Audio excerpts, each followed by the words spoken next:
저희는 근데 또 장점이라 그러면 그런 또 근거가 또 부족한데도 한번 흐름을 타면 또 굉장히 이제 빨리 뭔가 변하고 바뀌고 뭐 이런 것들이 장점이긴 한 것 같습니다. 발표하신 내용 중에는 60에서 80대의 노인 자살이 2011년 이후에 감소한 거는 저희가 볼 때는 이제 자살 예방 법에 맹독성 농약 그라복손을 생산 중단시키고 유통 판매를 금지한 이 영향이 제일 크다고 생각합니다. 그리고 두 번째는 이제 의료인의 역할을 또 얘기해 주셨습니다. 굉장히 중요한 부분입니다. 그 교육에 있어서도 1차 의료인들을 교육해서 자살을 예방했다는 여러 보고들이 있는데 저희도 그래서 2011년, 12년 대한의사협회하고 함께 이제 전체 의사를 대상으로 이제 자살 예방 교육을 시행하기도 했습니다. 이때 제일 좀 어려움을 호소하셨던 것들이 우리나라의 굉장히 이제 짧은 진료 시간, 3분 진료라고 얘기되는 이 시간에 이제 자살에 대한 이제 얘기들을 끌어나가기 굉장히 힘들다는 현장의 호소를 많이 들었었고, 일본에서도 이게 동일하게 문제가 된 바가 있다고 합니다. 그래서 이제 모든 과의 예산을 다 합친 겁니다. 근데 그 예산을 합치려면 한국에도 모든 부처의 예산을 다 합쳐야 되는데, 예를 들면 이번에 국방부의 자살 예방 예산이라고 올린 게 290억입니다. 290억 중에 한 160억 정도는 병영생활 전문 상담관 제도 운영에 쓰입니다. 이제 의미 있는 제도인데 이거를 이제 자살 예방 예산에 포함시키려고 국방부는 그 다음에 장병 인성 함양 교육 이게 한 65억 되거든요. 일본의 전체 예산도 이런 식으로 쌓여 있는 거예요. 사회 대책에 그래서 이제 빈곤층에 대한 대책이라든지 실직자 대책 이 예산이 지원 예산을 포함한 거기 때문에 8천억입니다. 그래서 한국에 있는 거랑 이걸 동일한 선상에서 비교하기가 매우 힘듭니다. 동일한 액수로만 비교할 수 없다는 그런 말씀을 좀 주셨고, 그런 컨트롤 타워의 필요성에 대한 말씀을 좀 주셨습니다. 저는 그 노인 자살 주름 부분에 대해서 하나 좀 더 보탠다면, 교수님 말씀에 동의하지만 각 지자체가 자살 예방 사업을 많이 하십니다. 그 중에 게이트키퍼 교육들을 다양하게 많이 하는데 대부분 그 게이트키퍼들이 활동하시는 영역이 어르신들 보살피는 일들을 많이 하신 것도 하나의 노인 자살이 주름 하나의 원인이 아닐까 그런 생각들을 첨언해서 말씀을 드리고 싶습니다. 예, 오늘 귀한 주제 발표 잘 들었습니다. 아마 많은 분들과 함께 공감하면서 현재 자살과 관련된 여러 가지 문제 의식을 나누지 않았나 싶습니다.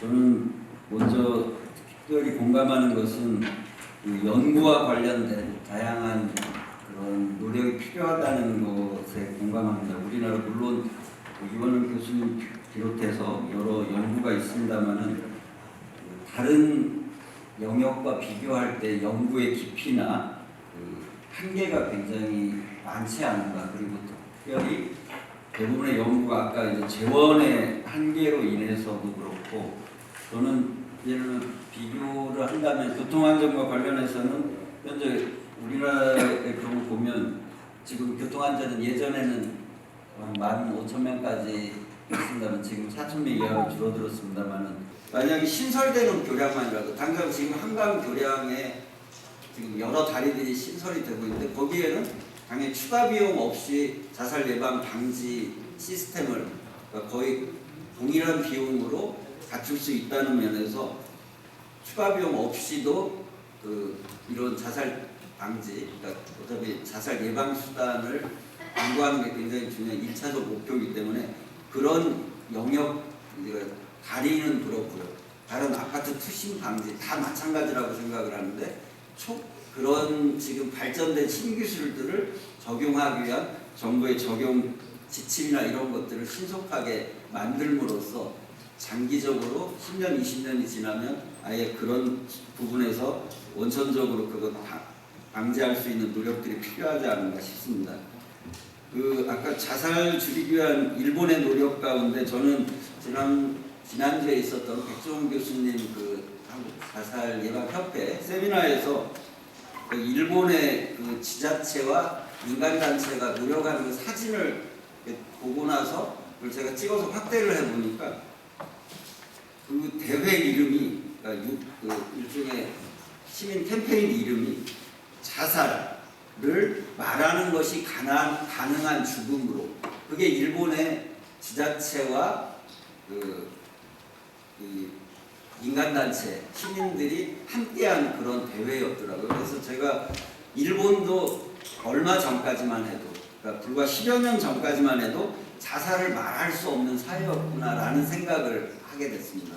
우리도 마찬가지, 유가족들이 어디 가서 하소연도 못하고, 심지어는 교회나 성당에서도 제가 최근에 목사님들이나 성직자분들하고 회의를 해보면 그분들조차도 되게 회개하는 마음으로 유가족을 보듬기 위한 노력, 또 자살 유가족을 함께하고자 하는 노력들이 없었다는 것을 반성하고 있거든요. 근데 이 반성은 우리 사회의 모두의 반성이 돼야 된다고 생각합니다.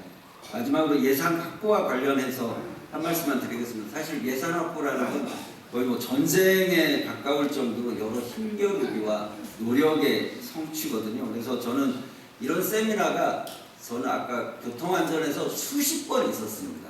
이후에도 계속 이런 세미나가 열려야 된다고 보고요. 그러면서 논리를 명확하게 개발을 하고, 그리고 저는 재경부나 언론인들 또 의원님들을 설득하기 위한 버전이 여러 버전으로 나와야 된다고 생각을 하고, 시민단체들이 만약에 힘을 합쳐서 청와대 국민청원 게시판에 자살 예방 예산 늘려라, 이거 지금은 할 수 있다고 보거든요. 그래서 그런 노력들이 필요하고, 이런 노력들이 쌓여야 변화가 일어난다고 생각을 합니다. 그런 면에서 저는 이런저런 노력들을 해보되 마지막에 안 된다면 그 국회에서 원래 이제 예산을 늘리는 마지막 방식이 예결위원회 소위원들이 쪽지 예산이라고 해서 마지막에 편성하는 게 있거든요. 그걸 통해서라도, 그러려면 어떻게 해야 되겠습니까? 그 소위원들이 저희들이 만든 논리에 감화가 돼야 돼요. 즉 그분들을 변화시키기 위한 구체적이고 실질적인 노력이 이루어질 때만이 저희가 그런 변화가 있을 거라고 생각합니다. 저희 생명존중 시민회의도 남은 기간 동안 최선을 다해서 노력하도록 하겠습니다. 오랜 시간 경청해 주셔서 고맙습니다. 이상진 대표님께서는 교통 안전의 성공 경험을 근거로 해서 여러 가지 중요한 제안들을 좀 많이 해주셨습니다. 연구 기능을 다양화할 수 있는 예산을 확보하는 방안, 정부의 특별 회계를 수립할 필요성이 있다는 것, 또 특별히 그 자살자 유가족 지원 예산이 삭감됐는데 그것들을 이제 다시 부활할 수 있도록 하는 노력들이 필요하다는 말씀도 주셨고, 자살 예방에 있어서 낮은 비용, 고비용 할 것 없이 국민 생명을 지키는 일들이기 때문에 이런 여러 가지 노력들을 함께 해나가야 된다는 말씀도 주셨습니다. 그리고 참 좋은 제안이었던 것 같은데, 신설되는 교량이라든가 아파트라든가 이런데 투신 방지 그 시설들, 사실 자살 예방에서 가장 그 근거 기반의 자살 예방 전략이라고 하는 것 중에 하나가 자살 수단을 통제하는 그런 일이거든요. 그런 그 입장에서 볼 때 기존에 있는 것들 예산이 많이 들어가니까 새로 신설할 때 하는 것도 참 좋겠다라고 하는 그런 생각들도 좀 해보게 되고요. 우리가 정말 더 노력을 해야 되겠다. 자살 예방 예산이 적다라고 하는 것도 있지만 더 노력을 더 해봐야 되겠다라고 하는 그런 생각도 해보게 됐습니다. 예, 고맙습니다. 다음에는 자살 예방 사업들을 많이 하는 재단입니다. 사실 이 재단이 했던 일들이 참 다양하게 많이 있습니다. 우리 한강의 교량에 SOS 생명의 전화뿐만 아니라 농약 보관함 사업 등 또 청소년 자살 예방 사업, 다양한 사업들을 전개하고 있는 생명보험 사회공헌재단의 조경현 전무님께서 토론해 주시겠습니다. 예, 생명보험 사회공헌재단 조경현입니다. 예산 중심으로 좀 말씀을 드리겠습니다. 예, 자살 예방 국가행동계획에 보면 2022년까지 자살자를 8,700명대 줄여가지고 5년간 15,000명, 연평균 3,000명의 자살자를 예방하겠다는 목표를 세웠습니다. 내년 예산이 207억이라고 들었습니다. 이것으로 목표가 가능할까요? 이원영 교수가 발표하실 때 불가능하다고 전제를 했기 때문에 저도 거기에 공감을 합니다. 보건복지부에서 발간한 자살 예방 백서를 보면 자살로 인한 미래소득 감소분이 6조 5천억이라고 합니다. 한 사람당 한 사람 자살할 때 4억 5천의 미래소득이 상실되는 거거든요. 그러면 한 해 3천 명의 자살을 예방하겠다는 것은 미래소득 1조 3천억을 창출하겠다는 거거든요. 1조 3천억의 미래소득을 창출하는데 207억을 투자를 하겠다. 이건 목표 달성을 의지가 없다고 볼 수 없는 그런 수치가 아닌가라는 생각을 하고요. 그러면 적정 예산이 어느 정도인가 한번 일본하고 좀 비교를 해보려고 합니다.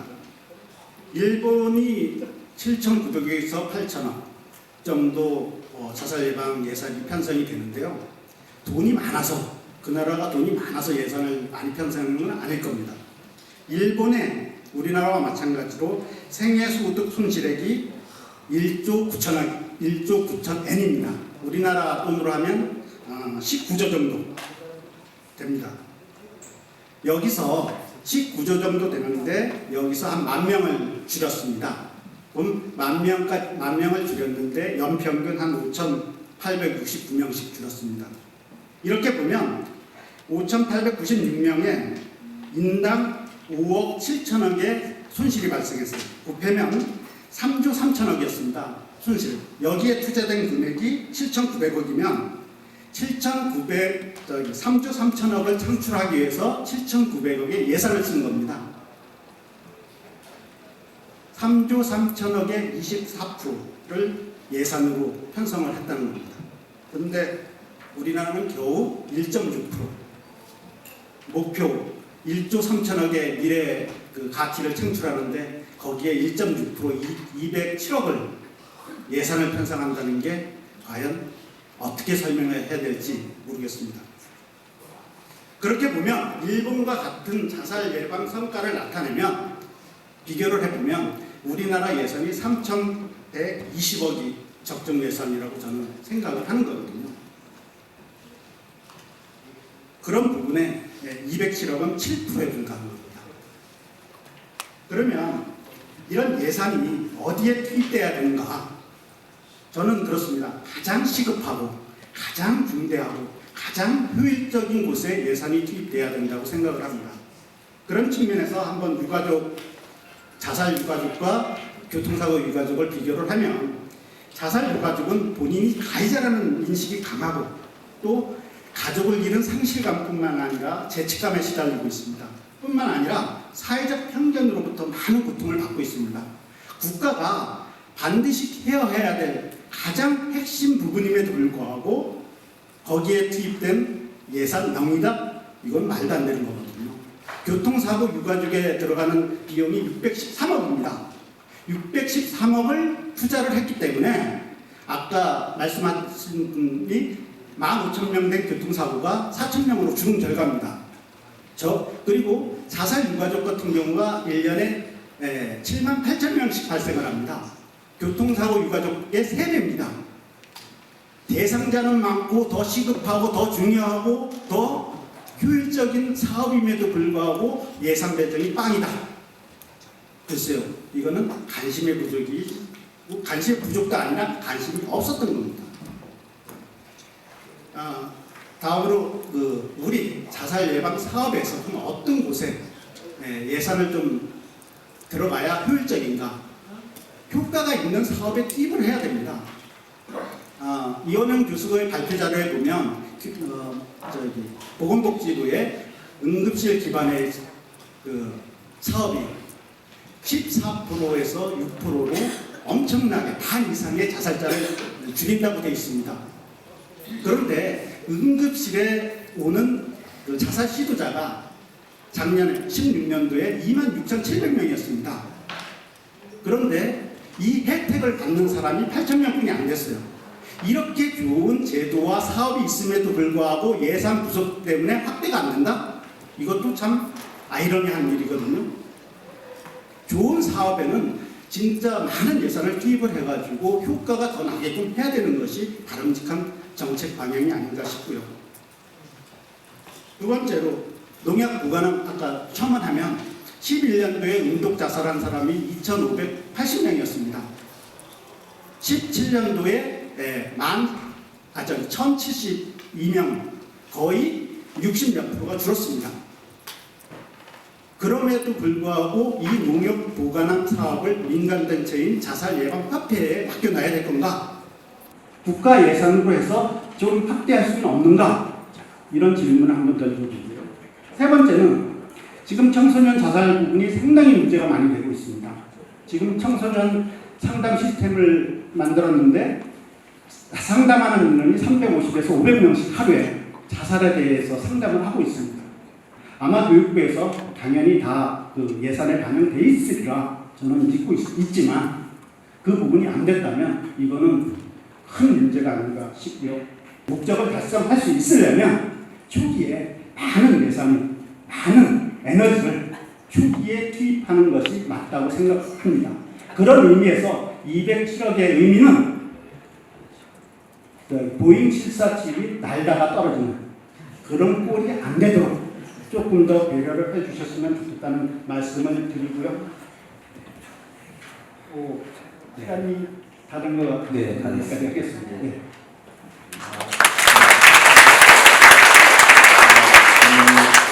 우리 전무님께서 열정적으로 이렇게 말씀을 좀 해주셨습니다.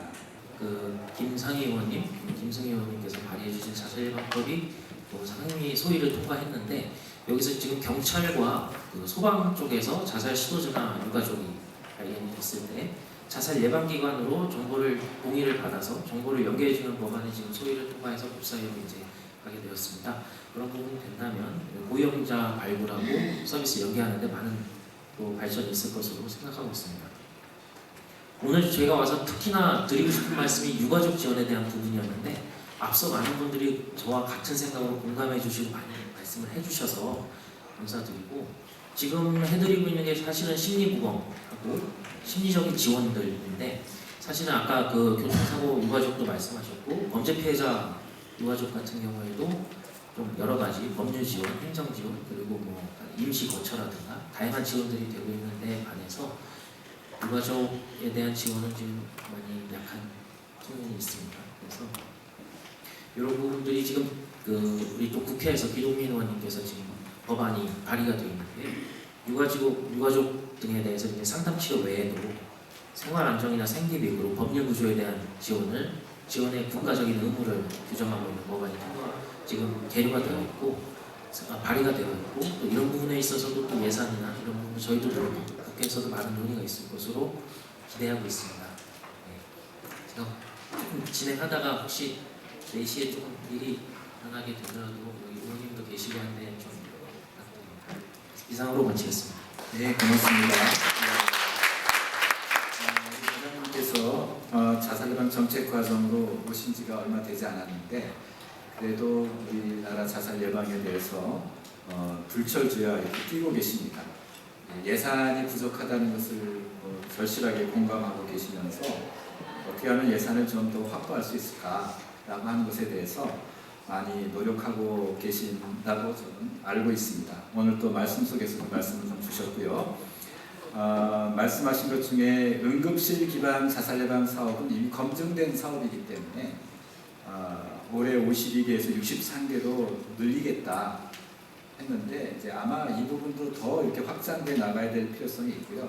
자살 시도자 사후 관리라고 하는 게 자살 예방에 있어서 가장 필요한 것 중에 하나인데 아마 비용이 많이 들어가는 것 같습니다. 207억 중에 거의 자살 시도자 사후 관리, 응급실 기반 자살 시도자 사후 관리 비용들이 아마 올해만 해도 한 70억 원 정도 이렇게 책정되어 있는 것을 보면 아마 비용이 굉장히 많이 들어가는 고비용 자살 예방 프로그램이긴 하지만 효과가 있는 그런 방법이 아닌가 하는 그런 생각들도 좀 해봤고요. 다행히 이제 자살 예방법에서 이런 이제 그 자살 시도자가 있을 때 이제 경찰, 소방 연계 관계를 확보하는 자살 시도자를 사후 관리하는 그런 법안이 통과될 수 있게 된 것에 대해서 끝까지 한번 지켜봐야 되겠지만 너무 다행이라고 이렇게 생각되고요. 유가족 지원에 대해서는 함께 고민하고 있는 것 같은데 아마 11월 달에는 유가족 그 삭감된 예산이 다시 부활될 수 있지 않을까 하는 생각이 듭니다. 그렇지 않을까요? 네, 그렇게 되기를 좀 빌겠습니다. 고맙습니다. 네. 박수 한번 주시죠. 다음에는요, 보건복지인력개발원의 오영아 교수연구실장입니다. 소개해 주시죠. 네, 보건복지인력개발원의 오영아입니다. 아마 이제 저희 복지부 장영진 과장님 일찍 나가셔야 되지만 아마 먼저 이렇게 전문가들이 다들 모여가지고 예산 없다, 예산 늘려야 된다라고 우리 국회에 힘내주신 우리 주승용 의원님도 앞에 앉아 계신데 굉장히 아마 날개 반드시 기쁠 거라고 제가 생각이 됩니다. 저는 이제 그 전체 그 자살 예방과 관련된 어떤 그런 문제에 대해서 짧게 제 말씀드리겠습니다. 이미 뭐 심각성은 수년 전부터 얘기가 나왔던 부분이라서 뭐 더 말할 필요가 없고요. 전체 저희가 그 자살 예방을 위해서 보면 직접 예산이 굉장히 작다라는 걸 알 수가 있습니다.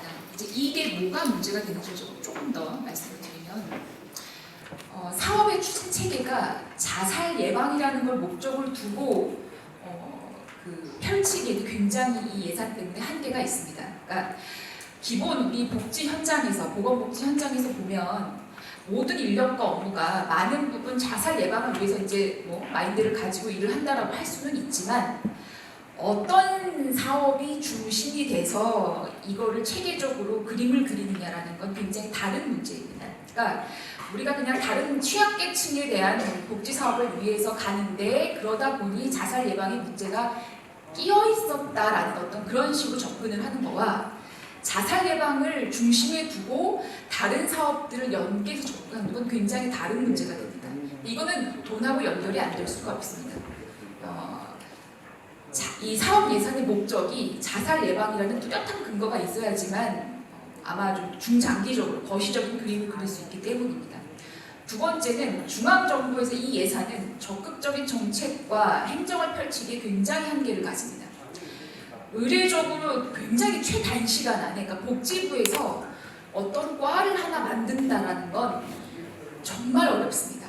근데 최단시간에 이 자살 예방 정책과가 생겼습니다. 독립과로 연초에 신설이 됐죠. 그러니까 엄밀히 말하면 정신건강정책과라는 데에서 분리가 될 겁니다. 아마 이제 자살 예방의 문제가 정부도 국민도 그만큼 이제 심각하고 필요하다 이제 그런 거에 대해서 다들 이제 느끼고 있기 때문에 만들어졌다 이렇게 보면 되는데 사실 과는 만들어 놓고 예전과 그렇게 예산이나 이런 부분은 별반 다르지가 않은 겁니다. 그러니까 예전과 다른 그 과가 만들어졌으니 뭔가 다른 어떤 성과가 나야 돼라고 막 푸시는 하지만 막상 중앙에서 복지부에 똑똑한 사람들은 그 과에 모아놨지만 사업을 펼치기에는 굉장히 예산은 발목을 잡고 있는 부분입니다. 그러니까 소위 독수리 몸에 참새 날개를 달았는 그 어떤 모양새가 된 겁니다. 지자체, 그러니까 우리 소위 지방에서는 중앙이 어떤 자살 예방 정책과라는 독립과가 생겼다라는 거는 그냥 중앙에서의 생긴 거지 지자체에서는 어떤 그 변화도 없습니다. 그러니까 정말 주민들에게 느끼게 피부에 와닿게끔 하고 있는 그런 지방에서는 일단 어떤 예산이 더 크게 대폭 늘어나서 내려오는 것도 아니고 뭐 중앙이 조직이 생겼을 뿐이지 지자체가 조직이 생기게끔 어떤 뭐가 되어 있는 것도 아니기 때문에 전혀 어떤 그 실제로 주민들이 좀 더 피부에 와닿게 하기 위해서는 지금 이런 예산으로는 정말 이 어떤 행정, 적극적인 정책과 행정을 펼치기가 오히려 중앙이 자꾸 지자체에 뭔가를 요구를 하면 예산 없이 일만 내리는 그 형상이 되고 있어서 오히려 눈치를 봐야 되는 어떤 그런 상황이 되기도 하는 상황, 그 현실입니다. 세 번째는 가장 핵심은 주민한테, 우리 국민들한테 이 서비스를 펼치는 건 결국은 지방에서에 있는 자살 예방 공공 인프라입니다. 근데 이 인프라는 굉장히 이 예산으로는 한계를 가집니다. 그러니까 제가 말하는 인프라라는 건 예산, 그리고 인력, 어떤 이런 여러 가지를 말씀을 드립니다. 이 자살과 관련된 사업, 정신건강과 관련된 지금 지방은 어떻게 움직이고 있냐면 정신건강복지센터 혹은 자살예방센터라는 데서 주민들한테 서비스를 펼칩니다.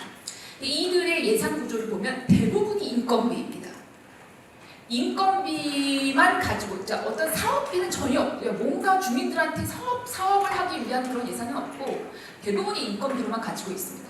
그 중에서도 우리 교수님 발표하셨을 때 말씀하신 거 보면 자살 예방은 그 중에서도 그 업무를 담당하는 사람은 고작 한두 명입니다. 그러니까 한두 명의 인건비만 가지고 사실 지금 이 지방이 사업을 해야 되는 어떤 그런 현실이라는 거죠.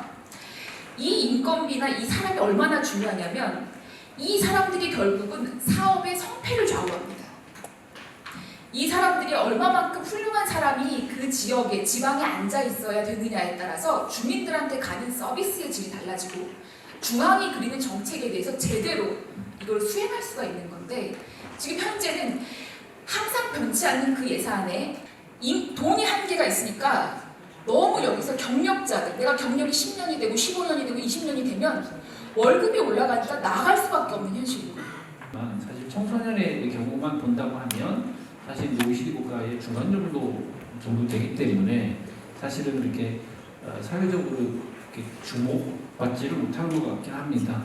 그렇지만 저희 입장에서 보면 물론 사람의 생명이라고 하는 것이 다 중요하고 존중돼야 되지만 특별히 어린아이들이 스스로 생명을 끊는다라고 하는 문제는 그 부모님에 대한 충격이나 사회적으로도 굉장히 손실로 본다면 어느보다 훨씬 더 중하게 우리가 여겨져야 되지 않나라는 생각을 하고 있고요. 그런 측면에서 저희들이 이제 대부분의 아이들은 이제 학교에 있는 거지 않습니까? 학교 밖에 있는 아이가 한 5% 정도 되고요. 학교 안에 있는 아이가 95% 정도 되니까 학교 안에서 이 아이들이 잘 생활할 수 있도록 하게 하자라는 것이 이제 저희들의 목표로 가고 있습니다. 그런 측면에서 보면 오늘 예산 말씀을 이제 여러 가지 주셨는데 사실 학교에서 아이들을 케어하고 관리하고 찾아내서 치료해주고 이렇게 하는 부분들에 대한 예산은 사실 이렇게 눈에 구분돼서 나가고 있지는 않습니다. 그런 예산들은 별도로 나가 있지는 않고요. 그 이제 기본 예산에서 이제 집행이 되는 부분들이고 또 저희가 학기 초라든가 아니면 정세군 특성검사라고 해서 별도의 검사를 해서 그 검사를 통해서 좀 아이들을 미리 좀 찾아내 볼 수 없을까라고 하는 검사도 해보고 여러 가지 방법들을 하고 있습니다만 그런 것들은 이게 예산에 좀 포함되어 있지는 않습니다. 전체적으로 보면 청소년 학생들에 대한 예산은 교육감이 직접 예산을 편성하는 것과 또 저희들이 편성해서 집행하는 것들이 있는데 그 자살과 관련된 이런 정신건강과 관련된 직접 예산이 한 30억 정도 예산이 매년 이제 집행되고 있습니다. 아까 우리 그 생명사회공헌재단에서 우리 조경여 전무님이 이제 말씀을 주셨던 내용을 좀 더 첨언을 해드리면 그런데 그러면 우리 아이들에게 청소년들에게는 최근에 어떤 문제들이 있나 아이들이 어떤 상황에서 생활하고 있나라는 걸 보면 요즘 아이들은 과거와 같이 아이들이 무슨 그 오프라인에서 무슨 아이들을 폭력하는 것도 있긴 하지만 대부분은 다 이 모바일로 이렇게 핸드폰으로 전부 다 아이들이 대화하고 나누고 있습니다. 방금 전에 우리 이원영 교수님께서 굉장히 의미 있는 얘기를 해주셔서 저도 참 자살 관련된 업무를 하면서 도움을 많이 받았습니다. 발견 구조보다 연계 이후에 치료를 시킬 수 있는 전문의 학교가 더 중요하다. 갈 곳이었다. 그리고 자살 관련 유가족인 암 환자보다 더한 고통이다라는 내용을 상당히 의미 있게 잘 들었습니다. 저희 경찰청에서는 지난 7월부터 그 자살 관련된 그런 4대 고위험 장소, 교량이라든가 숙박업소, 철도 이런 곳 한 6,200여 곳을 위험지역으로 선정을 해서 거점 근무 이렇게 지금 상시 순찰을 하고 있습니다. 그리고 한 680여 개의 조명이라든가 추락시설 이런 그런 시설이 제대로 안 된 곳에 대해서 지자체하고 협의를 해서 한 39% 정도 개선을 시킨 바가 있습니다. 그리고 한 숙박업소라든가 숙박업소라든가 교량이나 철도 관내에 거주하는 협력단체원 한 3,500여 분을 구축을 해서요. 신고망을 구축을 해서 번개탄을 소지한다든가 아니면 3명 이상이 숙박업소에 들어오는데 좀 뭔가 이상하다 하면 신고가 될 수 있도록 그렇게 하고 있고요. 이런 부분에 대해서 적극적으로 좀 홍보를 하고 있는 상황입니다. 그리고 또한 인터넷상에서의 그런 자살암시 게시글 관련해서는 한국인터넷 자율 정책이 기술하고 있습니다. 그래서 협의를 해서 계속해서 암시글 현재 8월 때까지 한 88개 자살 암시글 게시자에 대해서 부호를 한 상황이고요. 그다음에 유해 정보 관련해서는 보건복지와 같이 그다음에 정보통신 서비스 제공자들과 협의해서 그동안 한 17,000여 건을 신고가 들어왔고 삭제 차단을 한 5,900여 건을 삭제 차단을 했습니다. 그리고 방금 전에 우리 자살 예방 정책과장님이 말씀하신 대로 그 자살 위험자에 대한 정보를 공유할 수 있는 그런 법안이 지금 저희 경찰에서 강력히 요청을 했습니다. 그래서 그런 부분이 지금 소위에 올라가 있는데 원안대로 잘 통과될 수 있도록 이렇게 협조를 해주시면 고맙겠고요. 자살 변사 기록은 지금 계속해서 지금 그 시기에 맞춰서 지역별로 이렇게 지금 3만 1,000여 명에 대해서 여러 지역에서 지금 108개 경찰서에서 자살 변사 기록을 중앙심리보험센터 전문가들이 참여해서 열람 및 그다음에 분석을 하고 있는 그런 상황입니다. 다음으로 저희 경찰의 그 자살 관련된 내용을 좀 말씀을 드리겠습니다. 저희 그 경찰이 한 11만 6천여 명이 되는데 연평균 한 20.8명이 이렇게 자살을 하고 있습니다. 우리나라 국민을 5,100만으로 봤을 때 그 13,000여 명이 이렇게 자살을 기록하고 비교를 해보면 경찰관이 많습니다. 실제 현장에서 순직하는 것보다 자살하는 경찰관이 더 많다. 이 이유를 보면 항상 그 여러 가지 살인이나 폭력, 자살 사건 관련된 그런 충격적인 사고 현장을 수시로 목격을 하다 보니까 아마 여러 가지 또한 그 다음에 흉기 피습에 대한 위험에 노출된 상태에서 근무를 하다 보니까 여러 가지 스트레스가 많은데 이런 부분이 제대로 관리가 되지 않는 그런 상황입니다. 그래서 경찰청에서는 이런 부분에 대해서 좀 저희도 심리 상담 및 치료를 지금 상시 지원하고 있습니다. 간단히 말씀드리자면 전국 한 391개 민간 업소하고 51개 병원하고 이렇게 협약을 맺어서 심리 상담 사업을 진행을 하고 있고 그리고 마음 동행센터라고 해서요. 오늘 언론 보도에도 나왔는데 전국에 지금 21년까지 해서 18개소로 확대 운영을 할 그런 예정입니다. 그리고 심리 상담도 지금 한 17년 한 해 동안에 한 2,400명에 대해서 한 6,057회 이렇게 해서 상당히 여러 직원들로부터 호응을 잘 받은 그런 상황입니다. 그리고 내부적으로는 공상 경찰관에 대한 힐링 캠프와 공감 힐링 그런 교육 과정을 지금 내부적으로 운영하고 있습니다만 지금 교육 프로그램 자체가 그 공상 경찰관 힐링 프로그램 같은 경우 그 20명씩 연 4회 이렇게 지금 하고 있습니다만 그 예산 자체가 한 3,000여만 원밖에 불구하고 그리고 최근 5년간 연 평균 공상자가 한 1,700여 명 되는데 실제 참여 인원은 80여 명밖에 예산이 적기 때문에 그래서 전체 공상자 중에 한 4.5%밖에 참석을 하지 못하다 보니까 좀 아쉬운 점이 많이 있습니다. 그래서 이런 부분에 대한 예산 지원이 좀 필요할 것 같고요. 그런 부분도 시스템화 해야 되지 않겠나 이런 말씀을 드리겠습니다. 그래서 우리 현장에 있는 경찰관들의 그냥 인위적인 판단에 의해서 그냥 지구로 돌려보내는 그런 일들은 가급적이 발생하지 않도록 여기 계신 모든 분들의 다른 협조와 노력을 통한 예산 확보 및 그런 프로그램 연계가 꼭 이루어질 수 있도록 협조를 주십사하는 말씀을 자살 관련된 이런 신고라든가 이런 사건을 적극적으로 개입해서 분석하고 그리고 가급적 전문가분들한테 연계가 될 수 있도록 최선을 다하겠습니다. 감사합니다. 반갑습니다. 경찰이 참 여러 가지로 우리 자살 예방에 중요한 역할들을 함에도 불구하고 심지어는 그런 변사 사건이라든가 다양한 그 충격적인 그 사건 현장에는 늘 경찰들이 있지 않습니까? 그래서 그 경찰들에 대한 그 마음 힐링 캠프 같은 것들 또 경찰 지역 경찰관들의 그런 여러 가지 애로 사항들을 처리할 수 있는 그런 예산이 부족하다는 말씀이 굉장히 마음이 좀 한 구석에 인간으로 있지만 국가가 이런 일들에 좀 더 많은 예산을 투자해야 되겠다라는 생각을 해보고요. 11,600명 중에서 20.8명인가요? 그 20.8명의 그 경찰관들이 자살을 하고 순직자보다 자살자가 더 많다는 이런 비극적인 좀 안타까운 그런 일들은 없어야 되지 않을까 그런 생각을 해보고요. 말씀해주신 여러 가지 응급 의료센터 늘리는 거 저희들도 자살 시도자들을 112와 119에 연락을 해서 그분들이 이제 자살 시도자들의 신변을 확보했어요. 근데 경찰에서 그 사람들을 계속 데리고 있을 수 없기 때문에 서울시 자살예방센터라든가 정신보건센터 연계를 해야 되는데 연계할 곳이 없어서 집으로 돌려보내는 일들이 너무 많아서 너무 안타깝게 생각했는데 같은 입장이시네요. 그래서 어쩌면 이 부분에 대한 자살 시도자들에 대한 앞으로 사후 관리 부분에 대한 거는 우리가 굉장히 좀 신경을 써야 자살 예방에 좀 실효적인 대책이 되지 않을까 그렇게 생각합니다. 여러분들 정말 긴 시간 동안 이렇게 토론을 해주셔서 감사드리고요. 제가 보니까 시간 관리를 좀 잘못했습니다. 원래는 4시에 끝나야 되는데 15분이 좀 지체가 됐는데 혹시 여러분들 중에서 꼭 이 토론을 하지 않으면 여기서 좀 이야기를 하지 않으면 집에 가서 잠이 안 오겠다라고 생각하시는 분들 한두 분만 제가 이렇게 시간을 드리겠습니다. 혹시 여기 계신 분들에게 질문하실 분들 계시면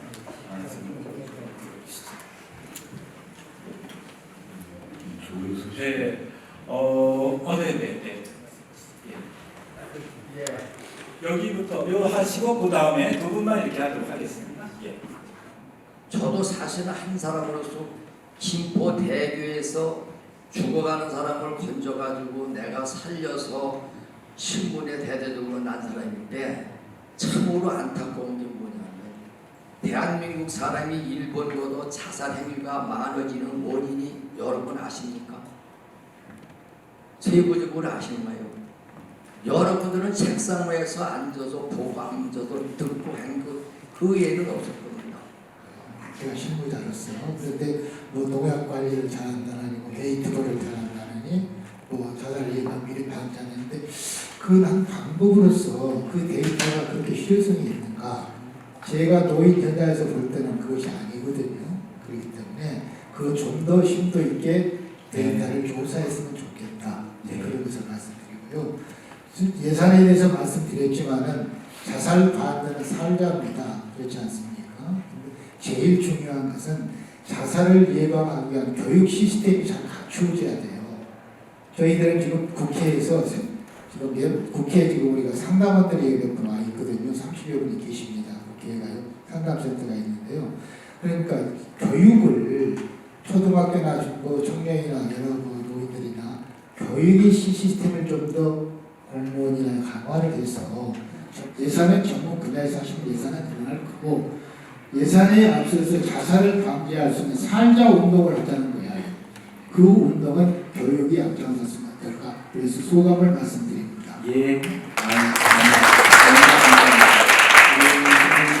이제 생명사다리 국회 생명사다리 상담센터에 상담을 지금 하고 계시는데 그 생명전문 교육, 자살 예방 교육도 좀 더 국민운동으로 좀 해나가자라고 하는 그런 말씀을 주신 것 같습니다. 감사합니다. 오늘 여러분들이 더 말씀하실 분들이 많이 있는데 시간 관계상 제가 이렇게 좀 줄여야 될 것 같다는 생각이 듭니다. 오늘 여기 나오신 토론자들의 이야기를 좀 한마디씩 간단하게 듣고요. 정말 짧게 한마디씩 하시고 마지막 오늘 발표자께서 좀 정리해 주시면서 오늘 토론을 마치도록 하겠습니다. 우리 순서대로 오영아 박사님부터 이렇게 한마디씩 시간이 해주세요. 길어지죠. 예. 그 이상 늘어나지 않을까 기대됩니다. 그래서 마치겠습니다. 네, 고맙습니다. 예, 저희 경찰에서도 한 분 한 분 자살 관련해서 사고 현장에 출동했을 때 더욱 정성스럽게 더욱 잘 연계가 될 수 있도록 이렇게 노력하겠습니다. 고맙습니다.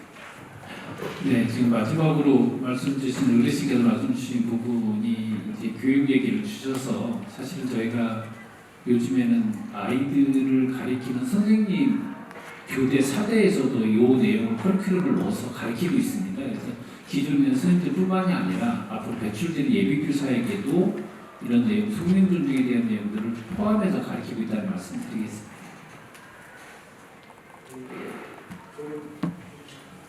예, 저는 이제 자살 예방 예산에 대해서 오늘 말씀을 많이 드렸는데 이 자살의 가장 기본이 되는 것은 아까 선생님께서 말씀하셨던 의식입니다. 그 의식 중에서 첫 번째는 자살 막을 수 있다. 두 번째 자살 개인 탓이 아니다. 이 두 가지 인식만 우리 전 국민이 공유하고 같이 노력한다면 자살 충분히 줄일 수 있고 또 그 자살 줄임으로써 우리 그 대한민국이 자살 공화국이라는 이런 오명을 벗어나지 있지 않을까 이런 생각합니다. 감사합니다. 네, 통계를 보내주셨네요. 그 2016년 자살자가 13,092명이었는데, 그러니까 작년에 오늘 발표한 통계 보니까 12,463명으로 600여 명 가까이 그래도 감소했다는 좋은 결과가 있습니다. 이렇게 귀한 노력들이 쌓인 결과가 아닌가 싶고요. 내년에는 더 대폭으로 줄여서 함께 그런 마음으로 저희가 활동을 했으면 하는 바람입니다. 백종수 의원님. 예, 말씀해 주신 대로 그래도 2011년에 15,906명이었던 거에 비하면 3,400명 정도 자살이 줄었기 때문에 굉장히 다행스럽습니다. 하지만 아직 방심할 수 없는 게 2017년에 경찰 자료를 보면 작년보다 지금 2018년에 올해가 더 지금 증가하는 경향도 보이고 있기 때문에 오늘 토론된 내용들이 현실로 이루어져서 좋은 결과가 빨리 이루어졌으면 좋겠습니다. 감사합니다. 이제 좀 토론을 마치면서 우리 이원영 교수님께서 정리를 좀 해주셨습니다.